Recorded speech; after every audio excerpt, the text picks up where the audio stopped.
Здравейте! Преди доста време пуснах един мой стих "Ако" в интернета, най-вече в blog.bg. По това време там публикуваше и Златка Митева есен blog.bg, която явно беше подучвана да ме дразни. След всеки мой стих тя пускаше подобен нейн напук. Така стане със стихът ми "Ако". Разбира се, аз не оставах длъжна, защото датата, когато са поместени тези стихове, моите и нейните, тези дати говорят красноречиво кой се заяжда с кого. Така че автор есен, отдел изкуства, с прегледани 32 броя от нейно име, беше пуснат стиха и нейн "Ако", след моя, който беше пуснат много по-рано. Тук се касае за 2007-2006. Ето нейния. Ако любовта е самота, дали ще искам влюбена да бъда? Ако в съня е пустота, дали ще искам да заспя отново? Ако навън е само красота, кажи ми как очите да затворя. Ако светът е свобода, ще има ли за нещо да се боря?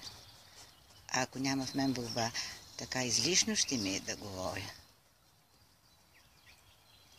Това тя го пусна точно след мое, и то не един,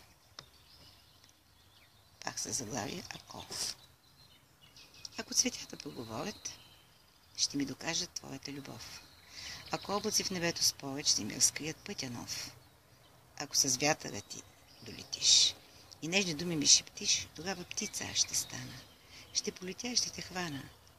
Там горе в небесата сини, където чакаш от години, премръзнал и самотен.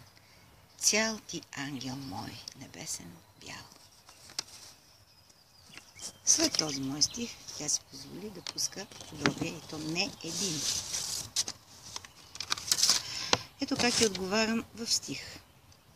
Ако поискам, утре ще ти покажа къде зимуват раците, о мила. Ако поискам, на всички ще докажа къде ли къси истински си скрила. Ако поискам, ще летя на воля, ще гледам долу твоята неволя. Ще пея, ще се радвам на света. Кради ме, ото и няма да умра. И налични пуснах следното. Окраде ме шалвареста Тукиньо, злоблива и помакиньо. Не те е страх от Господ, явно що в Аллах се вричаш и горкоти. Не посягай, не кради. Гръм тебе ще ти удари. Рибки ти си уловила в мрежата си. Свила си всичко, що си харесала, на дявола си се предала. На Господ българине, разбери. И на Доган това кажи. В Кърджали и Хасково, където му ближеш краката и...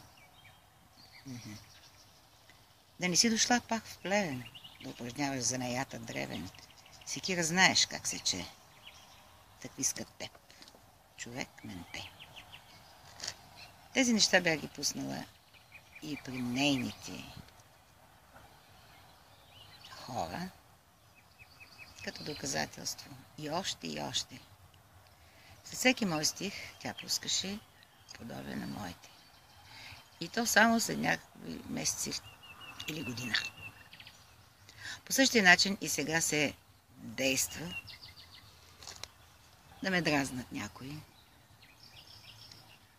от големите творци, в кавички. Нека са големи, само че аз знам кого да чета. И това е мое право. Това беше вкратко. Аз, Анита.